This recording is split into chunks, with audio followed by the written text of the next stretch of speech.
اور حضور کی نظر آسمان پہ ٹکی،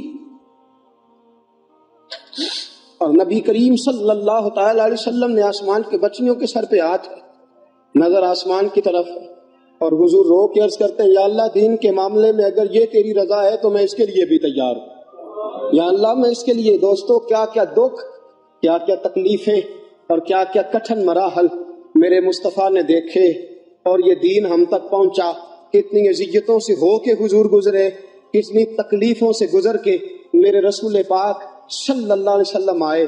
اور حضرت زید بن حارثہ فرماتے ایک دن میں نے وہ دیکھا جو میں کبھی بھول نہیں سکتا۔ طائف کے بازار تھے اور میرے مصطفیٰ لوگوں کو دین کا پیغام دینے گئے تھے۔ فرمایا طائف کے لوگ پہلے تو نبی پاک پہ تانے برسانے لگے، کہنے لگے خدا کو تو ہی ملا تھا رسول بنانے کے لیے، معاذ اللہ استغفر اللہ، تیرے جیسے بھکاری کوئی رسول بنانا تھا، نقل کفر کفر نہ باشد استغفر اللہ، لا حول ولا قوت۔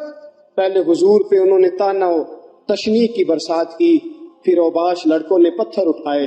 فرمایا وہ میرے نبی پاک کو پتھر مارتے تھے، رسول پاک علیہ الصلوۃ والسلام بیٹھ جاتے تھے، پھر وہ حضور کو پکڑ کے کھڑا کرتے تھے۔ حضور کا علم نشرہ کا سینہ لہو لہان تھا۔ فرمایا حضور کو کہتے تھے چلو، حضور قدم اٹھاتے تھے تو نبی پاک کے پیر پہ پتھر مارتے تھے، زخم لگتا تھا تو حضور پیر اٹھاتے، دوسرا پیر رکھتے تو پھر پتھر آتا۔ ان پتھروں کی برسات میں میرے نبی نے دین کا پیغام پھیلایا، ان پتھروں کی برسات میں حضور نکلے۔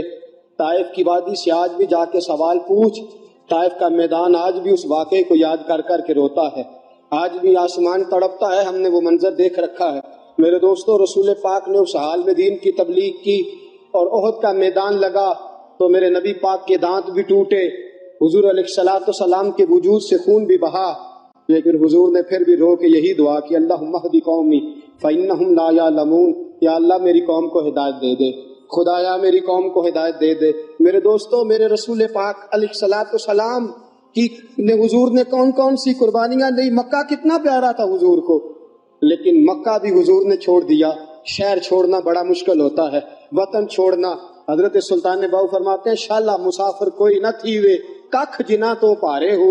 میرے رسول پاک نے مکہ بھی چھوڑا دین کے لیے اور مدینے آئے تو میرے نبی پاک علیہ الصلوۃ والسلام نے دکھ اٹھائے۔ حضرت سیدہ طیبہ سیدہ زینب رضی اللہ تعالی عنہا میرے رسول پاک کی سب سے بڑی شہزادی حاملہ تھی، حبار بن اسود نے نیزہ مارا، گر گئیں، شہید ہو گئیں۔ رسول پاک صلی اللہ علیہ وسلم بیٹی کی میت پہ کھڑے ہیں، آنسو بہا رہے ہیں۔ حضور علیہ الصلوۃ والسلام وہاں بھی یہی کہتے ہیں یا اللہ اگر یہی تیری رضا ہے تو میں اس کے لیے بھی حاضر ہوں۔ میرے دوستو کئی دنوں کا فاقہ، کئی دنوں کی بھوک، کئی دن، اور حضور فرماتے ہیں سارے نبی ستائے گئے، میں سب سے زیادہ ستایا گیا۔ حضور فرماتے ہیں سارے تڑپائے گئے، میں سب سے زیادہ تڑپایا گیا۔ حضرت سلمان فارسی فرماتے ہیں نبی پاک کا چہرہ مبارک بھوک سے اترا ہوا تھا، نبی پاک علیہ السلام کو شدید بھوک لگی ہوئی تھی۔ حضور نے فرمایا سلمان 3 دن ہو گئے کھایا کچھ نہیں، چل جا ابو ذر غفاری کے پاس چلتے۔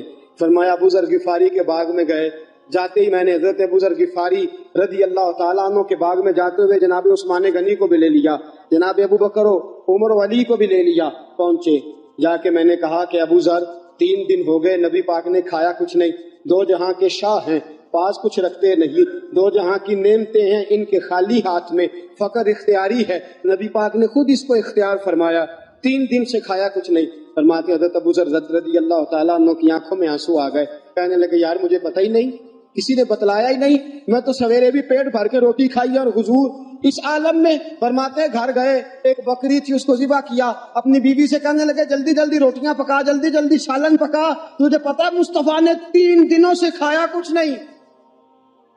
دوستو عرب کی گرمی دنیا میں مشہور ہے، صبح کا روزہ رکھا ہے نا آپ نے، اور اب ظہر کے بعد اٹھنا مشکل ہو جاتا ہے، عصر کے بعد بولنا مشکل محسوس ہوتا ہے، لیکن میرے دوستو 3 دن کا روزہ بغیر افطاری کے روزہ، میرے نبی کریم علیہ السلام کے صحابی اپنی بیوی سے کہتے ہیں جلدی کر 3 دن ہو گئے حضور نے کھایا کچھ نہیں۔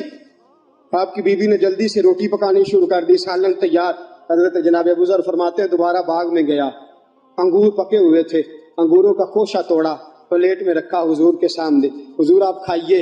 اتنی دیر میں روٹیاں پک کے آ جاتی ہیں، سالن پک کے تیار ہو جاتا ہے۔ فرمایا حضور ایک کھجور اٹھاتے ہیں منہ میں رکھتے ہیں پھر بڑی دیر سوچتے رہتے ہیں پھر ایک انگور اٹھاتے ہیں منہ میں رکھتے ہیں بڑی دیر سوچتے رہتے ہیں پھر ایک انگور اٹھاتے بڑی مشکل سے 2-3 انگور حضور نے کھائے اور گہری سوچ میں حضور رہے. فرماتے ہیں اتنی دیر میں روٹیاں پک کے آ گئیں سالن میرے نبی پاک کے سامنے آیا.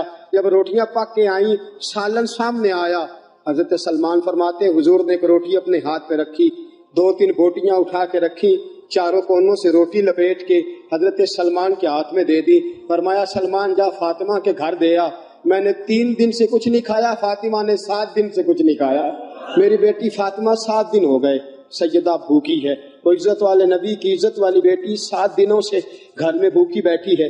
وہ شکایت نہیں کرتی وہ لبوں سے بولتی کچھ نہیں. وہ جانتی ہے میرا باپ دین کی تبلیغ میں نکلا ہے. میرے رسول پاک صلی اللہ علیہ وسلم نے فرمایا گھر جا اور جا کے حضرت فاطمہ کو یہ دے آ. 7 دن گزر گئے فاطمہ کے حلق سے لقمہ نہیں گزرا. میرے دوستو حضور گزر رہے تھے ابو جال نے پتھر مارا میرے نبی پاک علیہ السلام کے سر سے خون نکل آیا.